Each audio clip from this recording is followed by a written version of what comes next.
Assalamualaikum warahmatullahi wabarakatuh. Berjumpa kembali di channel Perawat Online. Pada kesempatan kali ini kita akan sharing ya mengenai cara cepat menghitung cairan infus. Nah, ini bagi teman-teman tenaga medis, perawat khususnya, pastinya akan sering ya melakukan baik pemasangan infus maupun nantinya akan menghitung tetesan cairan infus ya, atau lamanya infus itu habis dalam berapa jam. Nah, pada video kali ini kita akan sharing berbagi mengenai bagaimana sih cara menghitung cairan infus itu. Nah, oke, sebelum kita mulai, teman-teman silahkan ya, bagi yang belum subscribe channel Perawat Online, silahkan klik dulu subscribe, kemudian aktifkan loncengnya agar teman-teman selalu update video terbaru dari channel Perawat Online ya.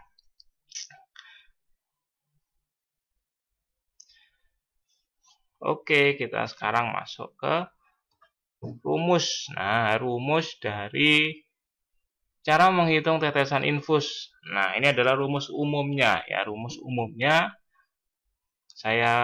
sebelumnya saya akan set dulu rumus umumnya sebelum nanti kita pakai menggunakan cara cepatnya ya. Jadi, rumus umumnya atau rumus dasarnya menghitung infus itu adalah seperti ini ya.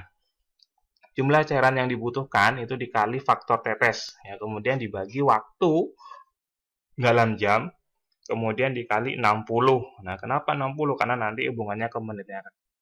Karena nanti kan satuannya adalah tetes per menit. Nah, faktor tetes dibagi dua. Ada faktor tetes makro itu 20, kemudian faktor tetes mikro itu 60. Nah, makro biasanya digunakan pada pasien-pasien dewasa.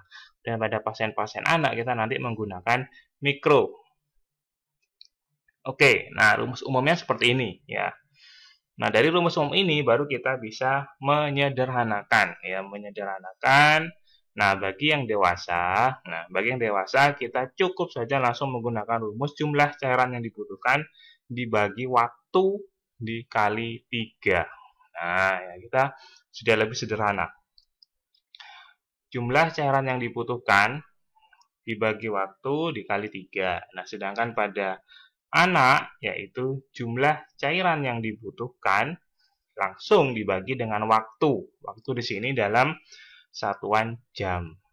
Nah, bedanya hanya kalau di dewasa itu ada kali 3 yang di bawah ini pembaginya, sedangkan di anak tidak perlu dikali 3. Jadi langsung saja jumlah cairan yang dibutuhkan dibagi waktu dalam bentuk jam. Nah, oke, jadi lebih simpel ya cara menghafalnya, itu adalah jumlah cairan dibagi waktu. Nah, kalau yang dewasa itu ada kali 3 pada waktunya, kalau yang pada anak-anak cukup jumlah cairan dibagi waktu saja. Nah, jadi seperti itu. Ada lagi rumus yang super cepat lagi. Nah, super cepat lagi untuk menentukan tetesan, untuk menghitung tetesan per menit pada infus ya. Oke.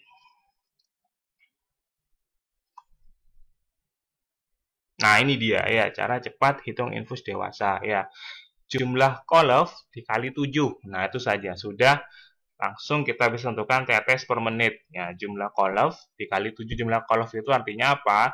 Satu kolov kan biasanya isinya 500 tuh. Kita pakai yang satu kolov itu yang 500, bukan yang 100 ya, pakai yang 500. Kalau pasien itu mendapat cairan 1000, berarti jumlah kolofnya 2. Kalau 1500 berarti ya jumlah kolofnya 3 dan seterusnya seperti itu. Langsung saja dikalikan 7, kita langsung dapat menentukan tetes per menitnya.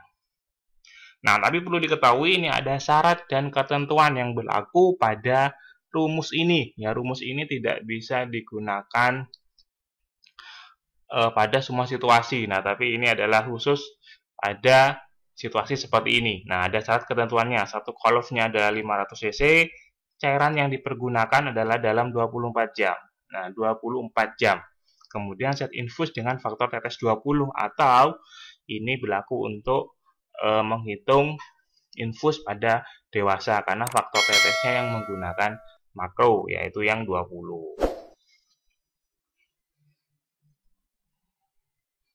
Maksudnya apa dalam 24 jam? Jadi cairan ini harus di lama pemberian cairannya, yaitu dalam 24 jam. Misal, ada pasien butuh 1000 cc cairan habis dalam 24 jam. Berapa kecepatan infusnya? Nah, kita bisa langsung menggunakan rumus ini.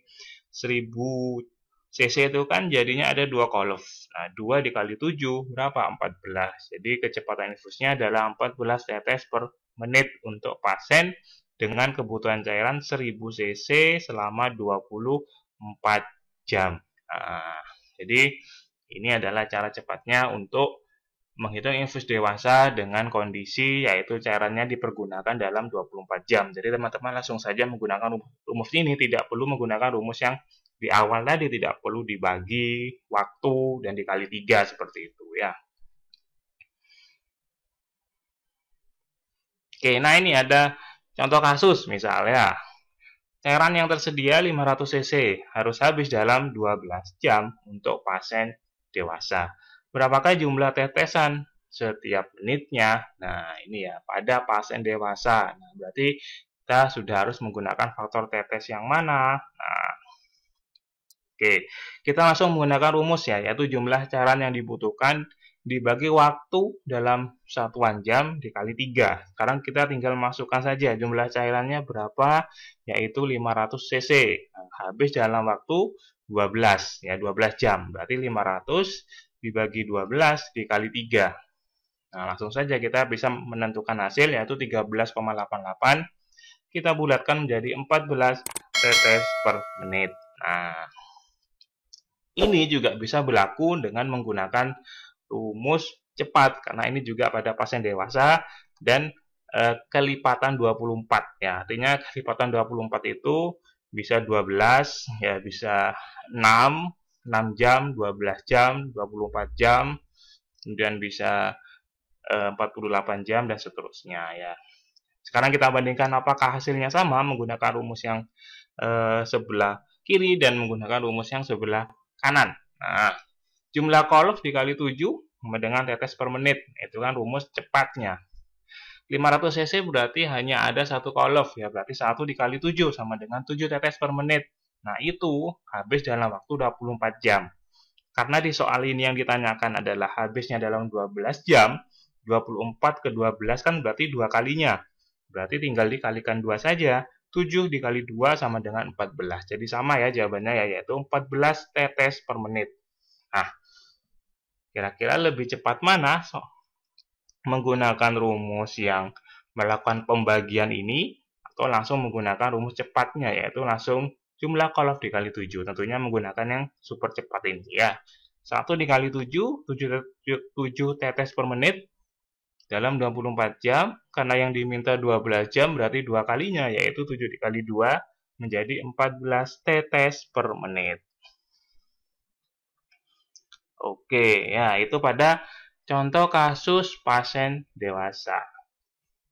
Sekarang kita coba contoh kasus pada pasien anak-anak. Nah, cairan yang tersedia 500 cc harus habis dalam 24 jam untuk pasien anak. Berapakah jumlah tetesan per menitnya? Nah, kalau tadi pasien dewasa, sekarang pasien anak. Nah, pada pasien anak kita tidak bisa menggunakan rumus super cepat, tapi kita bisa menggunakan rumus yang lebih sederhana ya. Kita masukkan rumusnya, yaitu jumlah cairan yang dibutuhkan dibagi waktu dalam jam. Nah, 500 cc cairan yang dibutuhkan habis dalam 24 jam, berarti 500 dibagi 24 sama dengan 20,83. Kita bulatkan menjadi 21 tetes per menit ya. Jadi seperti itu untuk penggunaan rumus pada pasien dewasa dan pasien anak dalam menghitung kecepatan cairan infusnya. Oke teman-teman, apabila ada yang kurang jelas atau yang perlu ditambahkan, silakan teman-teman bisa ketik aja di kolom komentar. Karena kita di sini adalah sarana untuk sharing dan berbagi, ya tidak saling menggurui, tapi kita saling berbagi dan sharing terkait tentang dunia kesehatan, khususnya keperawatan.